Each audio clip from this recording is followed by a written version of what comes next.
Thank you, Megan. Just some facts about me first before I start. I'm a member of the Labour Party and I'm campaigning for a better, fairer Britain.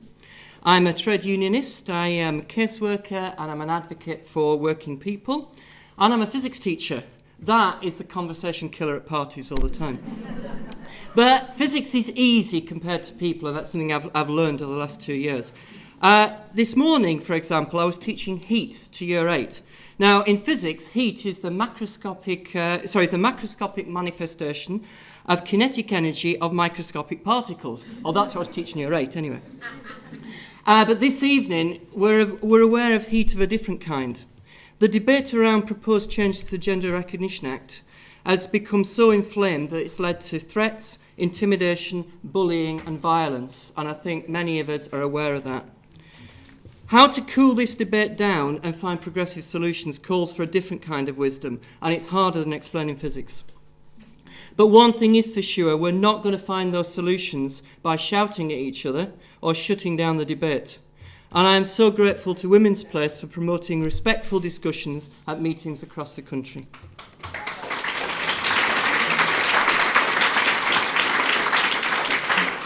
And there's a fourth thing about me. I'm a trans rights activist, campaigning for trans people who do face less favourable treatment in the workplace. I'll tell that about me as well. Anyhow, I've got 3 points I want to make this evening. Firstly, I've said a little bit about this already. In a healthy democracy, we must be able to discuss public policy. Secondly, it's not transphobic or bigoted to question assertions made by the trans lobby, and that includes me. I'm part of the trans lobby as well. And thirdly, self-identification poses huge risks to transsexual people. At risk is the social acceptance we have built up in recent years, and much of that is informal and based on trust. Now, Anne and Helen and Lucy and Ruth to come, they speak from a female perspective. I'm speaking from a transsexual perspective. And I use that word deliberately, transsexual. Some people will seem to think it's archaic and antediluvian, but for me it has meaning. It implies somebody who has made or intends to make a meaningful transition that has been driven by gender dysphoria. Transgender is a much broader term. It includes transsexuals, we're under that transgender umbrella, but it also includes people previously known as transvestites and cross-dressers. According to one campaign poster I found when I was preparing these notes, transgender encompasses any individual who crosses over or challenges their society's traditional gender roles and or expressions. Anybody here? All right.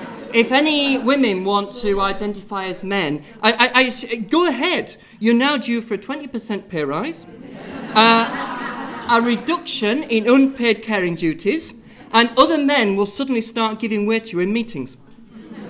But that's not going to work, is it not? It doesn't work. Women are not oppressed due to their gender or how they express themselves. They're oppressed because of their sex. That's why we call it sexism.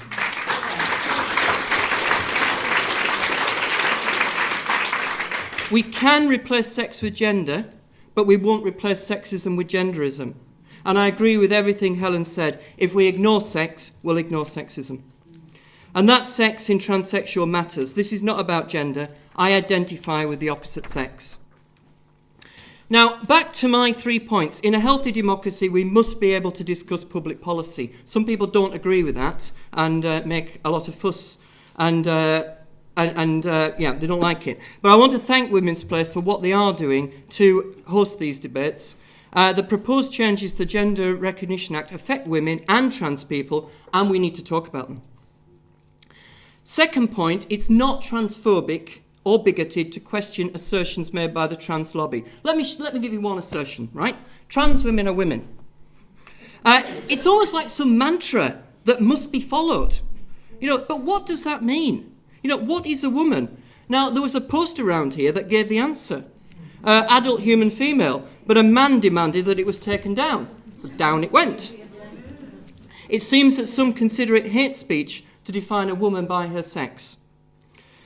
Okay, now secondly, what is a trans woman? Well, we've got that huge transgender umbrella. Let's look at transsexual women. Transsexual women are women.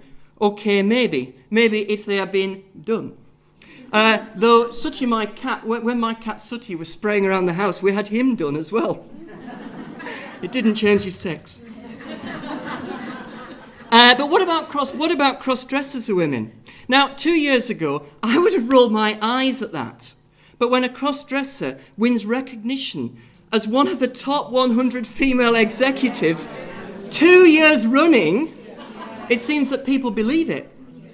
While I speak on that, I do want to pay tribute to Pip's Bunce for pushing back the boundaries so that male people can wear a dress to work. And that's great. And absolutely they should. But putting on a dress does not change your sex. But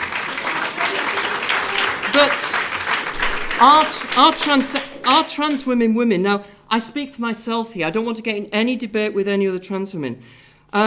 Women are female. Now, I fathered 3 children, and unless there was some visits by the angel Gabriel that I didn't know about, I'm responsible for them. I'm not female. Sex is a pretty important distinction when it comes to defining women. I do not, as I said before, I don't identify as a woman. I'm not even sure what that. I hear it, but I'm not sure what it means to identify as a woman. It's nonsense. I could easily say I identified as a lottery winner. That'd be good. But you're either a lottery winner or you're not. And after I leave here, I've got to go home because I'm at work tomorrow morning at 8:30, so I'm not a lottery winner. Instead, what I say is that I identify with women. That's what I identify with. And it's a better place to be. It does not rely on assertions that I can't justify, and I know I can't justify. My identity is not vulnerable to people not believing me. And I got here into this better place because people challenged me. We must challenge each other in society. Now, my third point was to say that self-identification risks the informal social acceptance that transsexual people have built up in recent years. There was a thread on Mumsnet that some of you might have read that went on for about 700 posts, and I read it. But that's what I mean. I predicted this 2 years ago. I wrote on my blog 2 years ago that we're risking this acceptance, and I'm seeing it with my own eyes. And the reason is, it's because people are concerned. I want to finish by citing 2 separate issues which I think are a problem. One is safeguarding, and that follows on from things Helen said, and secondly is positive discrimination methods. We don't live in a perfect world where everybody's nice to each other. I think some activists do exist in that world. If we did, we wouldn't need any laws at all. We wouldn't be discussing laws because we'd all just treat each other with dignity and respect. But our real world is not like that. And we need laws that have teeth when people are not nice to each other. And first, in the safeguarding, we need to protect women and girls from male violence, oppression and intimidation. And sex segregation is central to many safeguarding policies.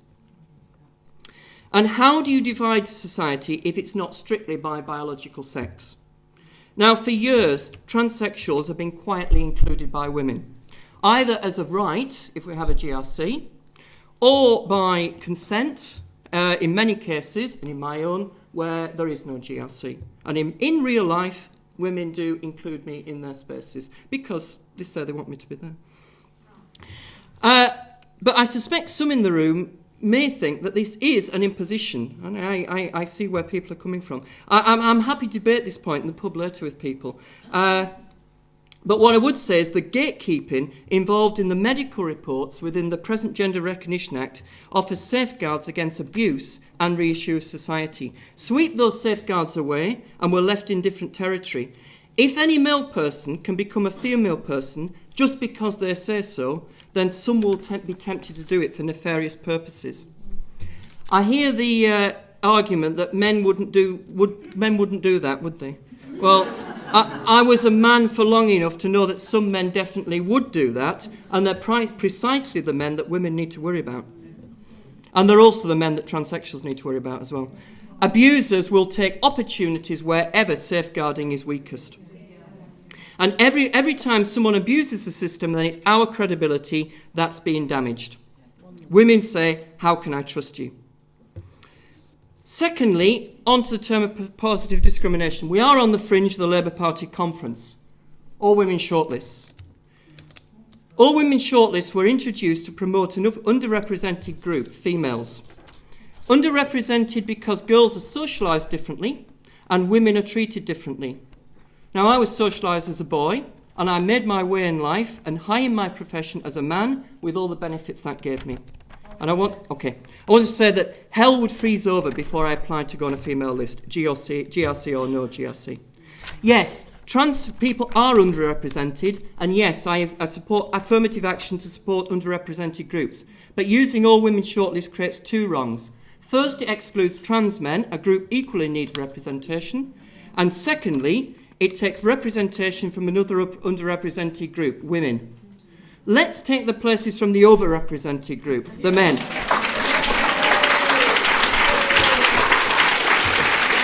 Thank you.